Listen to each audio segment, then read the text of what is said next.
Hello, good morning, नमस्कार। सभी का स्वागत है स्पिरिचुअलिटी मैटर्स अध्यात्म की और मेरे इस चैनल पे। आई होप सब अच्छा कर रहे होंगे अपनी लाइफ में, बहुत कुछ सीख रहे होंगे। गीता सत्र चल रहा है ये।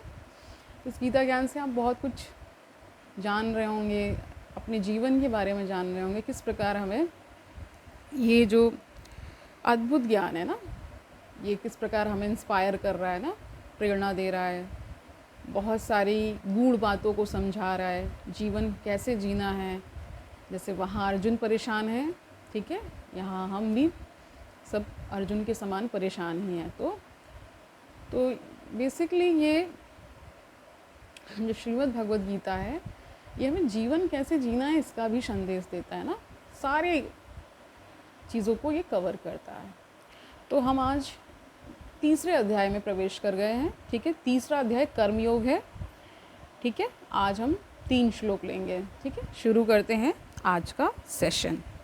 अर्जुनः उवाच ज्यायसि चेत कर्मणा ते मता बुद्धि जनार्दन तत् किं कर्मणि घोरे माम नियोज्यसि केशव। केशव कृष्ण को ही बोलते हैं।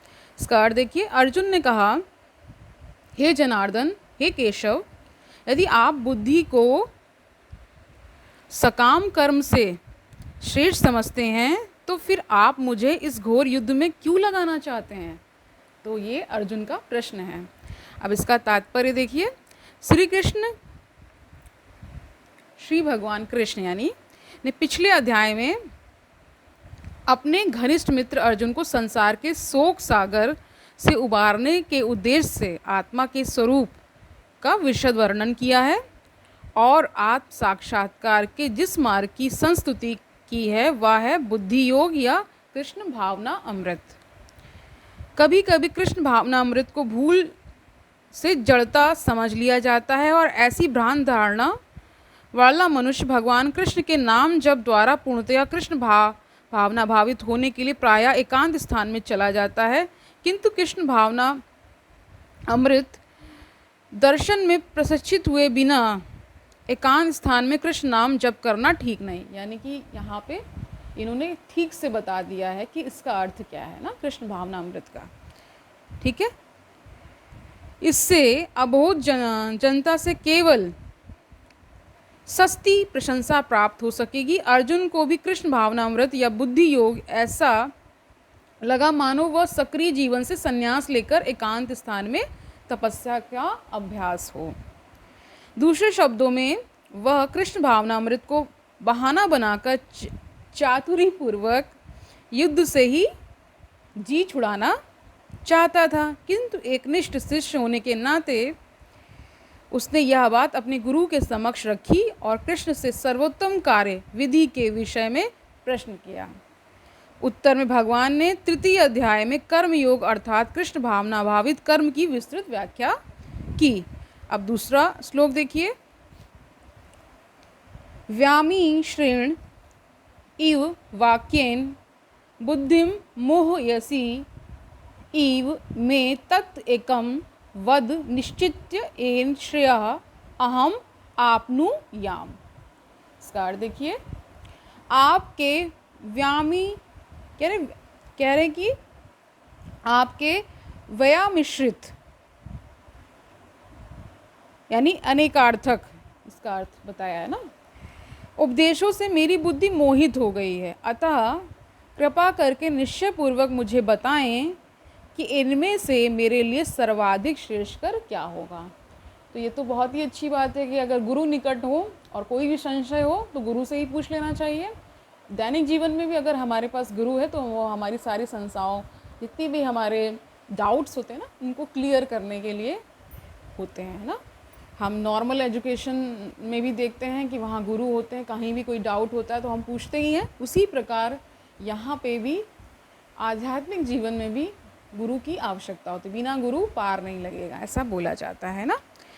अब देखिए इसका तात्पर्य। पिछले अध्याय में भगवत गीता के उपक्रम के रूप में सांख्य योग, बुद्धि योग, बुद्धि द्वारा इंद्रिय निग्रह, निष्काम कर्मयोग तथा नव दीक्षित की स्थिति जैसे विभिन्न मार्गों का वर्णन किया गया ना, सारे मार्गों का बताया गया था, किंतु उसमें तारतम्य नहीं था। तारतम्य का मतलब होता है एक तरह से लय में नहीं ना, कोई भी उसमें कह सकते हैं ऐसे होता नहीं, रेलेवेंसी जैसे बोलते हैं ना, वो चीज़ है। कर्म करने तथा समझने के लिए मार्ग की अधिक व्यवस्थित रूपरेखा की आवश्यकता होगी। अतः अर्जुन इन भ्रामक विषयों को स्पष्ट कर लेना चाहता था, जिससे सामान्य मनुष्य बिना किसी भ्रम के उन्हें स्वीकार कर सके। यद्यपि श्री कृष्ण वाक चातुरी से अर्जुन को चकराना नहीं चाहते थे, किंतु अर्जुन यह नहीं समझ सका कि कृष्ण भावना अमृत क्या है, जड़ता है या कि सक्रिय सेवा। दूसरे शब्दों में अपने प्रश्नों से वह उन समस्त शिष्यों के लिए जो भगवत गीता के रहस्य को समझना चाहते हैं, कृष्ण भावना अमृत का मार्ग प्रशस्त कर रहा है। ठीक है, तीसरा श्लोक देखिए, अब भगवान क्या कह रहे हैं। श्री भगवान उवाच लोके अस्मिन् दुविधा निष्ठा पुरा प्रोक्ता मया अनग ज्ञान योगेन सांख्यानाम कर्म योगेन योगिनाम। अब इसका अर्थ देखिए इसका पहले, फिर तात्पर्य देखिए। श्री भगवान ने कहा, हे निष्पाप अर्जुन, मैं पहले ही बता चुका हूँ कि आत्म साक्षात्कार का प्रयत्न करने वाले दो प्रकार के पुरुष होते हैं। कुछ इसे ज्ञान योग द्वारा समझने का प्रयत्न करते हैं, तो कुछ भक्तिमय सेवा के द्वारा। इससे पहले वाले में 3 बताए थे, कर्म योग, ज्ञान योग और भक्ति योग ना। लास्ट में जो हमारा दूसरा अध्याय था और कॉन्क्लूडिंग जो 72 सूत्र था या श्लोक था, जो भी कह लीजिए, उसमें बताया गया था कि इस प्रकार के 3 मार्ग हैं और आप किसी पे भी चल के वहाँ तक पहुँच सकते हैं, आपके गंतव्य तक ना। अब इसका तात्पर्य देखिए, द्वितीय अध्याय के 39वें श्लोक में भगवान ने 2 प्रकार की पद्धतियों का उल्लेख किया है, सांख्य योग तथा कर्मयोग या बुद्धि योग ना। इस श्लोक में इनकी और अधिक स्पष्ट विवेचना की गई है। सांख्य योग अथवा आत्मा तथा पदार्थ की प्रकृति का वैश्लेषिक अध्ययन उन लोगों के लिए है जो व्यावहारिक ज्ञान तथा दर्शन द्वारा वस्तुओं का चिंतन एवं मनन करना चाहते हैं। ठीक है, दूसरे प्रकार के लोग कृष्ण भावनामृत में कार्य करते हैं, जैसे कि द्वितीय अध्याय के 61 श्लोक, ठीक है, 61वें ना। तो बहुत सारे लोगों को हिंदी नहीं पता होती, तो 61 श्लोक में बताया गया है। 39वें श्लोक में भी भगवान ने बताया कि बुद्धि योग या कृष्ण भावनामृत के सिद्धांतों पर चलते हुए मनुष्य कर्म के बंधनों से छूट सकता है तथा इस पद्धति में कोई दोष नहीं है। 61वें श्लोक में इसी सिद्धांत को और अधिक स्पष्ट किया गया है कि बुद्धि योग पूर्णतया पर ब्रह्म यानी विशेषतया कृष्ण, यहाँ ब्रह्म जो है कृष्ण को कहा गया है पूरी गीता में। यहाँ क्या मान रहे हैं कि जो कृष्ण ही ब्रह्म है, ठीक है, पर आश्रित है और इस प्रकार से समस्त इंद्रियों को सरलता से वश में किया जा सकता है। अतः दोनों प्रकार के योग धर्म तथा दर्शन के रूप में अन्योन्यो नहीं कह रहे ना कि अन्य किसी अन्य पे आश्रित होने के लिए बोल रहे हैं ना, तो वही चीज़ यहाँ पे कही गई है कि अतः दोनों प्रकार के योग धर्म तथा दर्शन के रूप में अन्योन आश्रित ना है। दर्शन विहीन धर्म, दर्शन का यहाँ अर्थ देखिए, आपके जो इंग्लिश में जिसको आप फिलॉसफी बोलते हैं ना, वही हिंदी में दर्शन है। और ये भी कहा जाता है कि जो इसका इंग्लिश ट्रांसलेशन है वो पूर्णतः इसको जस्टिफाई नहीं करता, क्योंकि कई शब्द ऐसे हैं जो संस्कृत से लिए गए हैं, हिंदी में आए हैं ना, तो वहाँ पे उसका एक विशिष्ट अर्थ है, उसका इंग्लिश में वो अर्थ मतलब कहने को तो मान लिया जाता है कि हाँ इसका अर्थ ये है, लेकिन मैंने ये चीज़ पहले भी बताई है, अगर आपने पहले सेशंस अटेंड किए हैं तो मैंने ये चीज़ बताई है कि जैसे आत्मा है तो आत्मा का इंग्लिश ट्रांसलेशन सोल होता है वहाँ पे, लेकिन ये सही नहीं है। कई जो लोग होंगे उन्होंने ये चीज़ बताई हुई है कि जो ट्रांसलेशन है वो कई बार, क्योंकि वहाँ पे इंग्लिश में अभी भी बहुत उनका जो वोकैब है या कह लीजिए उनका जो साहित्य है, उसमें जो शब्दों का वो होता है वो एक अलग तरह से प्रकट होता है ना। जैसे मान लीजिए यहाँ पे हम दर्शन की बात करें तो दर्शन यहाँ पे देखिए कई अर्थ लेते हैं। एक तो दर्शन दर्शन करना होता है, एक होता है जिसकी हम फिलॉसफी की बात कर रहे हैं, नहीं। तो यहाँ पे अध्यात्म में क्या है कि दर्शन वो है जो किसी को अनुभव में आया ना, उसने देखा, साक्षात्कार, उसका दर्शन हुआ, तब उसने कुछ अपनी स्मृति से या जो भी उसको उस चेतना में जो भी उसको रियलाइजेशन हुआ उसने उसको लिखा ना। आपको अगर पता होगा तो श्रुति होता है, स्मृति होता है। तो श्रुति मतलब सुन के जो आया हुआ सारा होता है ना, पूरी परंपरागत से जो चीज़ें आती हैं, और स्मृति मतलब जो उनकी स्मृति में आया और उन्होंने लिखा ना, ये सारी चीज़ें। जैसे अब मनुस्मृति है ना, और भी बहुत सारी चीज़ें हैं। तो अभी हम क्या कर रहे हैं, वहाँ पे आते हैं ना। तो क्या बता रहे हैं, हाँ, विशेषतः कृष्ण पर आश्रित है और इस प्रकार से समस्त इंद्रियों को सरलता से वश में किया जा सकता है। अतः दोनों प्रकार के योग, धर्म तथा दर्शन के रूप में अन्योन आश्रित ना। दर्शन विहीन धर्म मात्र भावुकता या कभी कभी धर्मांता है, यानी धर्म में अंधे हो जाना ना, वो है। और धर्म विहीन दर्शन मानसिक ऊहापोह है। ऊहापोह आप समझ रहे हैं ना कि उसमें क्लैरिटी नहीं है। ऊहापोह तो है ना कि बहुत ही क्योटिक सिचुएशन में होना ना।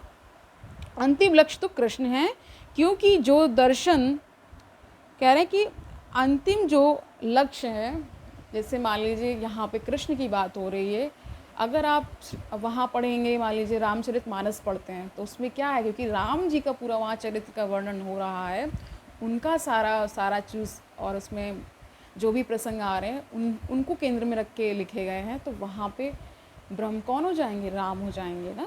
यहाँ पे क्या है, कृष्ण हो जाते हैं। ठीक है, ये समझ पा रहे हैं ना किसी भी ग्रंथ की विशेषता। वैसे तो एक ही तत्व है और उसके बहुत सारे रूप हैं ना, लेकिन जब हम किसी विशेष ग्रंथ की जहाँ बात कर रहे होते हैं, तो वहाँ जैसे यहाँ श्रीमद् भगवद गीता है, ये भगवान श्री कृष्ण को यहाँ पे ब्रह्म माना गया है। अन्य ग्रंथ में जैसे मान लीजिए आप शिव से रिलेटेड कोई ग्रंथ पढ़ रहे हैं, तो वहाँ शिव ब्रह्म हो जाते हैं ना। ठीक है, समझ पा रहे हैं ना।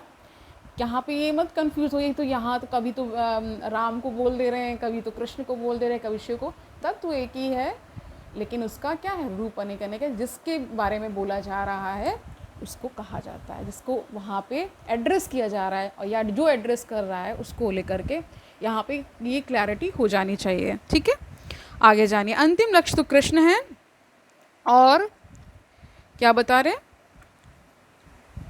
हाँ, अंतिम लक्ष्य तो कृष्ण है, क्योंकि दार्शनिक जन परम सत्य की खोज करते रहते हैं, वे अंततः कृष्ण भावनामृत को प्राप्त होते हैं। इसका भी उल्लेख भगवद गीता में मिलता है। संपूर्ण पद्धति का उद्देश्य परमात्मा के संबंध में अपनी वास्तविक स्थिति को समझ लेना है। इसकी अप्रत्यक्ष पद्धति दार्शनिक चिंतन है, जिसके द्वारा क्रम से कृष्ण भावनामृत तक पहुंचा जा सकता है। प्रत्येक पद्धति में कृष्ण भावनामृत में ही प्रत्येक वस्तु से अपना संबंध जोड़ना होता है। इन दोनों में से कृष्ण भावनामृत का मार्ग श्रेष्ठ है। अब देखिए, ये भी बात आपको समझनी होगी कि जहाँ पे जो कैरेक्टर महत्वपूर्ण होगा वहाँ उसको श्रेष्ठ बता दिया जाएगा। अगर आप वही कोई और ग्रंथ पढ़ेंगे तो वहाँ पे उस पर्टिकुलर चरित्र को श्रेष्ठ बताया जाएगा ना।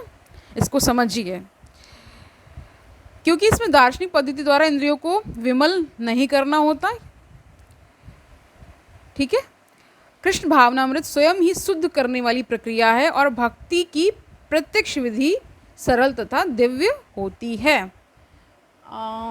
एक और श्लोक ले लें तो फिर उसके बाद हम इसकी आज वाइंड अप करते हैं ना। 4th देखिए, न कर्मणाम अनारभ्यात नैष्कर्म्यम पुरुषा अश्रुते न च संन्यस्नात् एव सिद्धम समधि गच्छति। तो इसका अर्थ होता है प्राप्त करता है ना। इसका अर्थ देखिए, ना तो कर्म से विमुख होकर कोई कर्म फल से छुटकारा पा सकता है, और ना केवल संन्यास से सिद्धि प्राप्त की जा सकती है। तो ये जब मैंने पढ़ा होगा तो मैंने इस पर नाइस लिखा हुआ है, क्योंकि मुझे श्लोक अच्छा लगा था। इसका जो अर्थ है, तात्पर्य देखिए, भौतिकवादी मनुष्यों के हृदय में को विमल करने के लिए जिन कर्मों का विधान किया गया है उनके द्वारा शुद्ध हुआ मनुष्य ही संन्यास ग्रहण कर सकता है। ये समझ में आ रहा है कि संन्यास डायरेक्ट नहीं आप मतलब कर सकते, उसका पूरा प्रोसेस है, आपको एक एक स्टेप जाना होगा। ऐसे ना मतलब इकट्ठे ही या एक साथ आपको हाईएस्ट डिग्री नहीं मिल जाती है, आपको नर्सरी से शुरू करना होता है ना, पहले ऐसे प्ले स्कूल जाते हैं फिर नर्सरी केजी टाइप से होता है ना, वैसे ही यहाँ पे भी है ना, एक एक स्टेप ही बढ़ना होता है। शुद्धि के बिना अनायास संन्यास ग्रहण करने से सफलता नहीं मिल पाती। ज्ञान योगियों के अनुसार संन्यास ग्रहण करने अथवा सकाम कर्म से विरत होने से ही मनुष्य नारायण के समान हो जाता है। किंतु भगवान कृष्ण इस मत का अनुमोदन नहीं करते। हृदय की शुद्धि के बिना संन्यास सामाजिक व्यवस्था में उत्पात उत्पन्न करता है। यानी यहाँ पे क्या कसौटी रखी गई है कि आपका हृदय शुद्ध होना चाहिए, उसके बिना कुछ भी आपको प्राप्त नहीं होगा। वैसे ही जैसे अगर आप नॉर्मल भी पढ़ाई करते हैं, अगर आपने वहाँ पे कंसंट्रेशन से ना पूरा लगन से पढ़ाई नहीं की तो फिर क्या है, फिर वैसी ये डिग्री मतलब सिर्फ नाम मात्र की डिग्री होती है फिर, ठीक है, समझ रहे हैं। दूसरी ओर यदि कोई नियत कर्मों को न करके भी भगवान की दिव्य सेवा करता है तो वह उस मार्ग में कुछ भी उन्नति करता है, उसे भगवान स्वीकार कर लेते हैं। बुद्धि योग, ठीक है, इसको इसी को बुद्धि योग इन्होंने ब्रैकेट में दिया है, ठीक है। ऐसे सिद्धांत की रंच मात्र संपन्नता भी महान कठिनाइयों को पार करने में सहायक होती। तो इन्होंने दो तरीके बता दिए, एक तो आपका अंतःकरण शुद्ध होना चाहिए, या ईश्वर भक्ति जिस जो भी आपके इष्ट हैं उसमें आप अगर एकदम रत हो गए हैं, मतलब एकदम रम गए हैं, तो भी ईश्वर आपको क्या करते हैं, स्वीकार कर लेते हैं। उनकी देखिए इस मार्ग में आने का मतलब ही यही है, क्या है कि कहीं ईश्वर वो चाहता है, वरना तो इतना भ्रम जाल है आप आएंगे ही नहीं ईश्वर, मेरा ये मानना है। तो आज के लिए इतना ही रखते हैं। आई होप कर्मयोग हमने तीसरा अध्याय शुरू किया है, आई होप आपको समझ में आया होगा। मैं समझा पाने में थोड़ा भी, अगर मैंने अपनी तरफ से जो भी कोशिश, थोड़ा भी आप समझ रहे होंगे, तो इनके जो विशेष शब्द होते हैं इन्हीं को पकड़ना होता है, ठीक है। कल मिलते हैं, तब तक के लिए आनंद से रहिए, खुश रहिए, आनंद फैलाइए, ठीक है। अपना काम जो आप कर रहे हैं करते रहिए, 10-15 मिनट जो भी हैं ईश्वर के लिए निकालिए, इस सेशन को दीजिए, इसको देखिए, इससे जानिए, ठीक है। कल मिलते हैं। हरि ओम तत्सत।